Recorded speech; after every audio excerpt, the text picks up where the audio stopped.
महाराज जी, मेरा सवाल है कि हमें भगवान दिखते क्यों नहीं महाराज जी? इन नेत्रों की क्षमता नहीं है। ये जो नेत्र बने हैं ये त्रिगुण माया से बने हैं। ये तीन ही देख सकते हैं, सतोगुण रजोगुण तमोगुण। और सतोगुण रजोगुण तमोगुण से बनी हुई वस्तुएं देख सकते हैं। देखो, अंदर की जो वृत्तियां हैं हम उन्हीं को नहीं देख पाते जब तक एकाग्र नहीं होते। मन को, बुद्धि को, चित्त को। अभी तो बच्चा है, लेकिन उसका प्रश्न बहुत बढ़िया है, इसलिए सबके लिए भगवान है पर दिखते क्यों नहीं, ये तो सबकी बात है ना। तो जब तक हमारे नेत्रों में प्रेम नेत्र नहीं आएंगे तब तक हम भगवान को नहीं देख सकते। जो हमारे हृदय में प्रेम नेत्र हैं वो जब खुलते हैं तो इन्हीं नेत्रों में उनका प्रकाश होता है। और इन्हीं नयनन सब सुख देखे, अपनो जन्म सुफल कर लेखे। इन्हीं नेत्रों से फिर वो देख पाते हैं, क्योंकि इन नेत्रों में प्रेम नेत्र प्रकाशित हो जाते हैं। जैसे विराट रूप देखने के लिए भगवान ने अर्जुन की दृष्टि में दिव्य दृष्टि दी, तो विराट रूप देख पाए। श्री कृष्ण रूप तो बराबर देख रहे थे, लेकिन विराट रूप देखने के लिए भगवान ने दिव्य दृष्टि दी। ऐसे ही सर्वत्र भगवान विराजमान है, सबके हृदय में भगवान विराजमान है। जब तक हमारे हृदय में प्रेम नहीं होगा तब तक हम नहीं देख पाएंगे। प्रेम से प्रकट होए मैं जाना, हरि व्यापक सर्वत्र समाना, प्रेम से प्रकट होए मैं जाना। जब तक प्रेम नहीं है तब तक भगवान का दर्शन नहीं हो सकता। जब तक ज्ञान नेत्र नहीं तब तक तत्व दर्शन नहीं हो सकता। तो प्रेम का प्रादुर्भाव तब होता है जब खूब नाम जप करे। तो आप नाम जप करते हो, और नाम जप करो, ठीक है? फिर भगवान जी आपसे आके हाथ मिला लेंगे ऐसे आके, ठीक है? तैयार रहना, खूब नाम जप करो जी। श्री हरिवंश महाराज जी, आपके चरणों में कोटि कोटि प्रणाम। महाराज जी, आपकी कृपा से आपके बताए हुए मार्ग पर चलने की कोशिश कर रहा हूँ, लेकिन महाराज जी कोई भी संकल्प 15 से 20 दिन से ज्यादा उसका पालन नहीं कर जा पाता उसका हूँ। कारण है ब्रह्मचर्य की हीनता। आगे वही लिखा कि मतलब बार बार गिरा देती है ये काम वासना। तो महाराज जी जीवन मतलब मेन पॉइंट जो है वो ब्रह्मचर्य खंडन है। अगर थोड़ा ब्रह्मचर्य पर ध्यान दे दीजिए तो दिनचर्या ठीक हो जाएगी। ब्रह्मचर्यहीन पुरुष की कभी एक दिनचर्या नहीं चल सकती, ये पक्का नियम है। और ब्रह्मचारी की दिनचर्या में कभी फर्क नहीं पड़ सकता।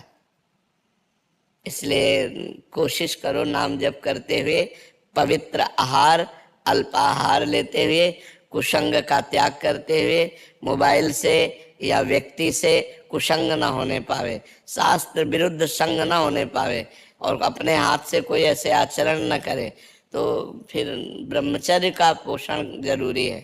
परमार्थ में चलने के लिए ब्रह्मचर्य अति आवश्यक है। यदि चाहे वो गृहस्थ ही क्यों ना हो, तो गृहस्थ का मतलब थोड़ी कि रोज व्यभिचार करो, नहीं, एक उसमें भी मर्यादा है। शास्त्र में वर्णन है कि मासिक धर्म के होने के 1 सप्ताह बाद पवित्र होने पर संतानोत्पत्ति के लिए गृहस्थ धर्म में लिखा हुआ है 1 महीने में एक बार संतानोत्पत्ति के लिए मासिक धर्म के 1 सप्ताह बाद बकाया ब्रह्मचर्य रहे। तो गृहस्थ में भी ब्रह्मचर्य की आवश्यकता है। ऐसा थोड़ी कि मनमानी आचरण तो फिर नष्ट हो जाएगा, क्योंकि जीवनी शक्ति है ब्रह्मचर्य। वो जब तक ठीक नहीं रहेगी तब तक ठीक नहीं रहेगा। तो ब्रह्मचर्य पर सुधार करो, क्यों भाई? हाँ, मतलब कोशिश पूरी करते हैं महाराज जी, लेकिन 10 दिन एकदम अच्छे से रहेंगे। हाँ। फिर कभी कभी ऐसा हो जाता है कि एक बार गलती हो जाती है पूरा चीज हाँ, हो जाता है, हो जाए, वो मन खिन्न हो जाएगा, मन हार जाएगा, फिर उत्साह नहीं रह जाता। वो आपका ही नहीं सबका होता है। तो जो हमारे उत्साह को नष्ट करे, भगवत प्राप्ति के मार्ग में उत्साहहीनता पैदा कर दे, उसके प्रति तो बुरा भाव आना चाहिए ना। धिक्कार है हमारे जीवन को, जो मैं ऐसे गिर जाता हूँ, अब नहीं गिरूंगा, फिर चलो, फिर अगर गिर जाओ तो फिर अंदर से क्लेशित हो, फिर तो एक दिन आप ऐसा आएगा क्रॉस कर जाओगे। और अगर आप हार गए तो फिर परमार्थ से भ्रष्ट कर देगा। जब हमसे गलती हो जाती है तो सीधा हमारे परमार्थ पे अटैक होता है। जो हमारी साधना चल रही होती है वो शिथिल हो जाती है कि यार अब क्या करें, अब तो फेल हो गए। नहीं, हम फिर कमर कसें, फिर आगे बढ़ें, 1000 बार फेल हो जाए तो 1000 बार हम प्रयास करें। ये मनुष्य जीवन को हम व्यर्थ नहीं जाने देंगे, हम इसे भगवान की प्राप्ति करा के ही रहेंगे। समझ रहे हो ना? हारो मत। जब आपका साधन आगे बढ़ जाएगा तो ये सब प्रपंच छूट जाएगा। अभी साधन ही लड़खड़ा रहा है, बार बार साधन टूट रहा है। 10-5 वर्ष एक रस साधन चल जाए वही सिद्ध हो जाएगा। तो आप थोड़ी मेहनत करो, थोड़ी हिम्मत करो, थोड़ी लड़ाई लड़ो मन से, तभी आप जीत पाओगे। और नाम जप करते रहो। नाम जप करते हो? हाँ, नाम जप करते रहो और लड़ाई लड़ते रहो। ये लड़ाई है बहुत बड़ी लड़ाई, पूरे विश्व को चौपट किए यही मन, पूरे विश्व को चौपट किए। मनमानी आचरण भोग बस इसी में लगाए हुए। परमार्थ ऐसे चढ़ाई और पतन ऐसे है। तो चाहे जैसे जल को छोड़ो तो नीचे की तरफ सद से चला जाएगा, लेकिन ऊपर की तरफ चढ़ाना है तो यंत्र की जरूरत पड़ेगी।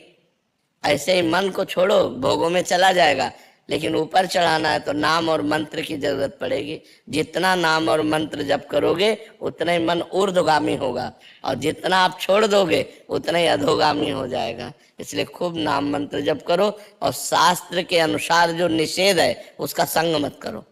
पराई बहन बेटी का संग मत करो, मोबाइल से गंदी बातें मत देखो, गंदे लोगों का संग मत करो, गंदे विचारों को अंदर जब आए तो उनको काटो नाम जप के द्वारा, कोई गंदी क्रिया ना होने पाए, तब जाकर हम आगे परमार्थ में बढ़ते हैं। महाराज जी, नाम जप करते करते कब नाम छूट जाता है और कब गलत चीज में लग जाते हैं महाराज जी, इसका पता नहीं। हाँ, एकाग्रता भी समझ नहीं पाई ना, नहीं तो 1 सेकेंड की भी हरकत को पता चल जाता है मन की। जब आप एकाग्र होंगे ना, अंतर्मुख होंगे, तो 1 सेकेंड के अंदर मन गया। अभी प्रमाद स्थिति है, इसलिए अभी मलिनता है, इसलिए पकड़ नहीं पाते हो, और नाम बढ़ाओ। फिर भी अपने को सौभाग्यशाली मानते हैं कि आपका सानिध्य प्राप्त हुआ, नहीं तो पूर्व कर्म तो बिल्कुल मतलब कब के खत्म हो चुके थे महाराज। हाँ बिल्कुल नहीं, आप हिम्मत करके चलो, जीतना है, हारना नहीं। ठीक है, आप हिम्मत करके